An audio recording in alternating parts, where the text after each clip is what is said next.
Elaborate methods of planning are often used to help develop business strategy. Planning alone does not create strategy because strategy can also stem from inspired thinking. Corporate values also influence strategy because well managed organizations tend to develop strategy to fit what the people in power think is important. While strategy often stems from planning, many business leaders choose a strategy prior to strategic planning. Once the firm has the strategy, a plan is developed to implement it. The development of business strategy focuses on the importance of strategic thinking, the human and emotional aspect, gathering multiple inputs, implementation, and SWOT analysis. Strategic planning, as well as setting the vision without the planning, shares an important purpose. It is to get marginal workers throughout the organization thinking strategically and wondering about how the firm adapts to its environment and how it will cope with its future. One of the central challenges of modern organizations is for leaders of all levels of the firm to think strategically, including seeing the overall picture as they go about their work. A strategically minded worker at any level would think, how does what I'm doing right now support corporate strategy? An example of high level strategic thinking is company leadership at Google saying it will continue pursuing moonshots.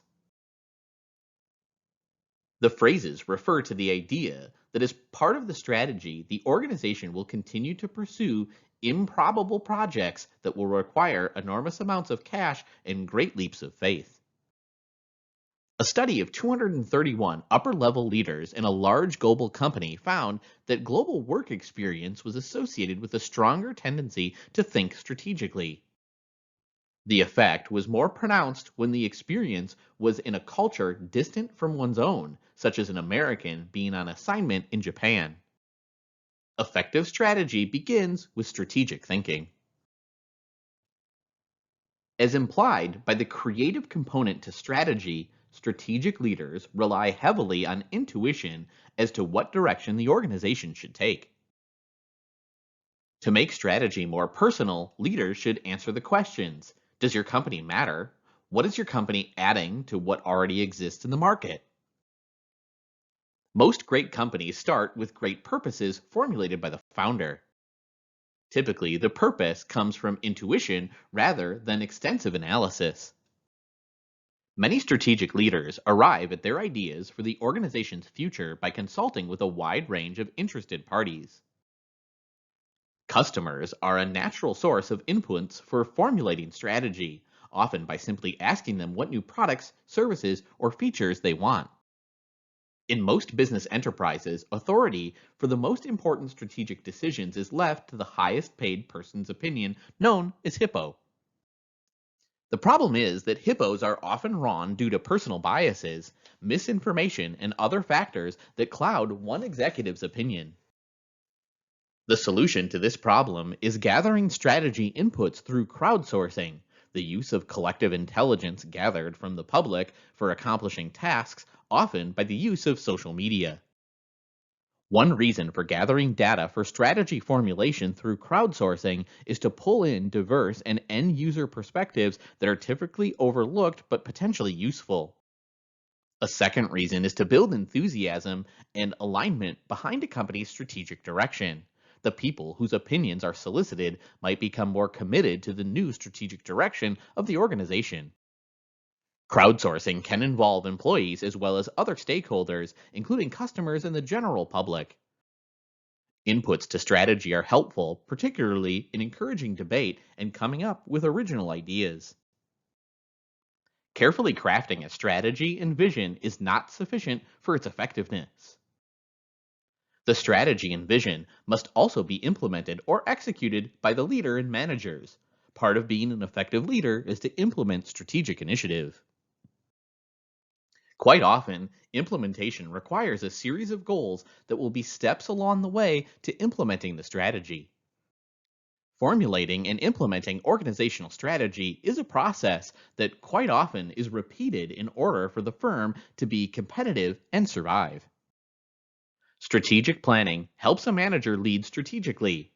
Strategic planning encompasses those activities that lead to the statement of goals and objectives and the choice of strategy. In practice, many executive leaders choose a strategy prior to strategic planning.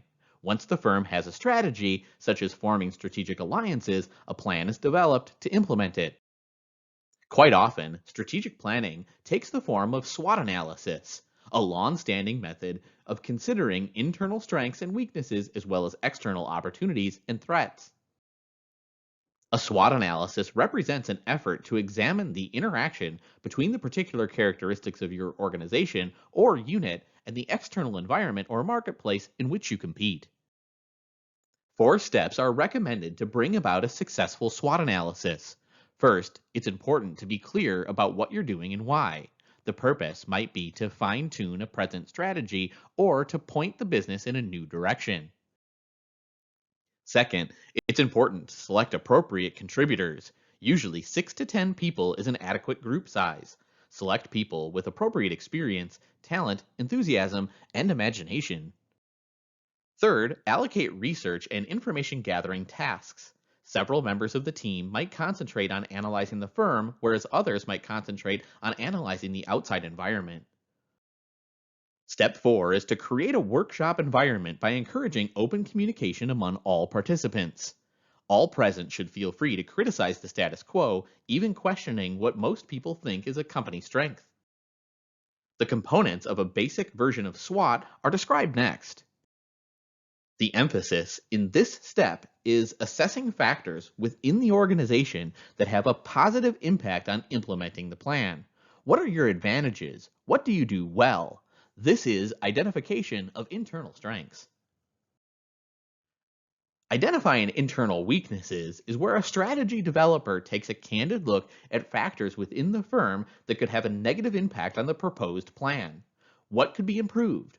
What is done badly? What should be avoided? Next, we identify external opportunities.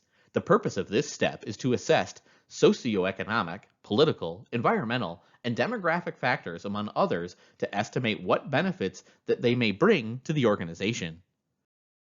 Then we identify threats. The purpose of this step is to assess what negative impact socioeconomic, political, or environmental factors may have on the organization. There's a downside to every alternative, so think ahead and do contingency planning. Ask people who may have tried in the past what you're attempting now. Leaders help their organizations better adapt to the environment by assisting workers to become better learners. To accomplish this, the leader manages knowledge and cultivates a learning organization. Knowledge management, known as KM, is a concentrated effort to improve how knowledge is created, delivered, and applied. When knowledge is managed effectively, information is shared as needed, whether it be printed, stored electronically, or rests in the brains of workers. Managing knowledge helps create a learning organization, one that's skilled at creating, acquiring, and transferring knowledge and at modifying behavior to reflect new knowledge and insights. Knowledge management in the form of knowledge sharing has surged in importance in recent years because so many baby boomers are retiring, resulting in tribal knowledge leaving the firm. A key part of the knowledge transfer program is for older workers to share useful information with younger workers before the former depart. Technical knowledge is often included in knowledge sharing. The relevance of knowledge sharing to the organization is reinforced by the negative impact of knowledge hiding. When knowledge is hidden, colleagues are less likely to generate creative ideas, and the knowledge hider might also experience less creativity. Knowledge management deals with a cultural focus on knowledge sharing. Managing knowledge is an important leadership role because very few organizations make systematic use of the collective wisdom of employees. Loads of information is often collected in databases and even through text messaging, but little systematic use is made of the information. Here we look at the general format of knowledge management programs. Knowledge management has 3 components: programs for creating knowledge, solicit ideas, insights, and innovations from many sources, including workers, customers, and partners, instead of relying exclusively on the research and development staff. Knowledge dissemination through information technology is the most frequent activity. Methods of sharing knowledge include company intranets and consolidate information in one place so that it is more accessible to potential users. Also of importance are internal online collaboration networks in which workers from the same as well as geographically dispersed units share work-related information. Knowledge management systems often take the form of a digital system for collecting and organizing potentially useful information. However, knowledge management is still disseminated through traditional approaches such as storytelling.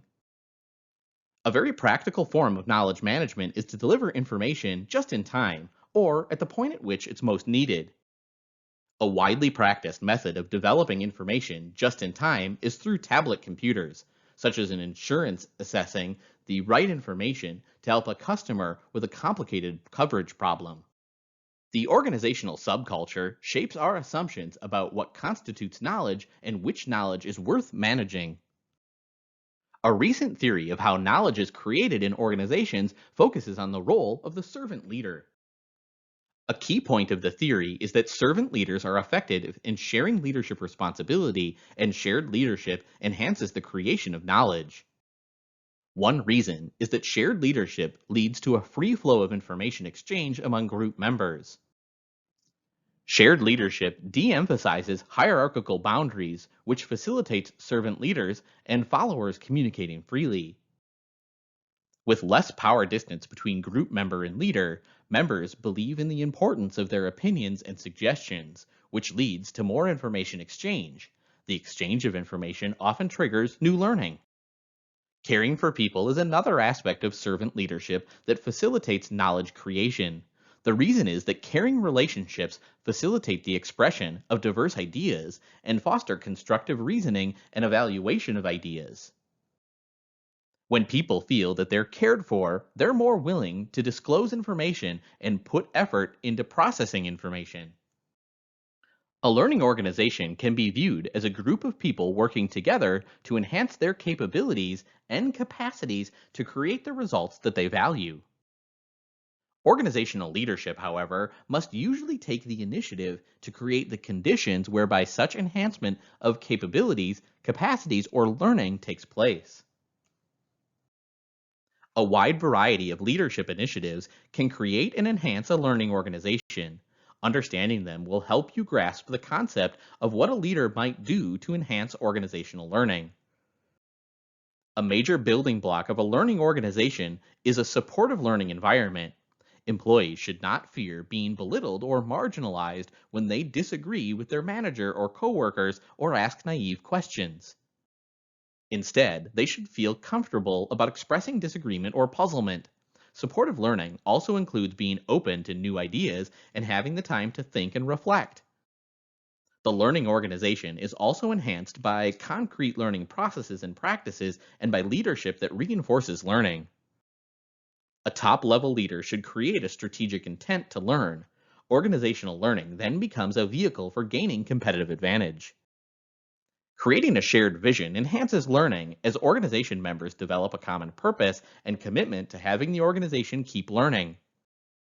In a learning organization, employees are empowered to make decisions and seek continuous improvement. The idea is that every worker believes that he or she can contribute to a smarter, more effective organization. Systems thinking is almost synonymous with organizational learning. The leader helps organization members regard the organization as a system in which everybody's work affects the activities of everybody else's. Action learning, or learning while working on real problems, is a fundamental part of a learning organization.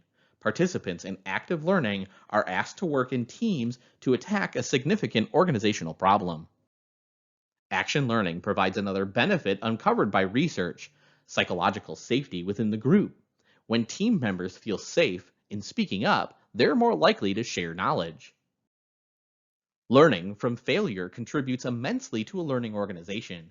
Encouraging continuous experiment is another important practice for crafting a learning strategy. For organizational learning to proceed smoothly, workers throughout the organization must have the political skills to make connections with and influence others. A final perspective on creating the learning organization is that the leader must encourage organizational members to think creatively, to imagine possibilities that do not yet exist.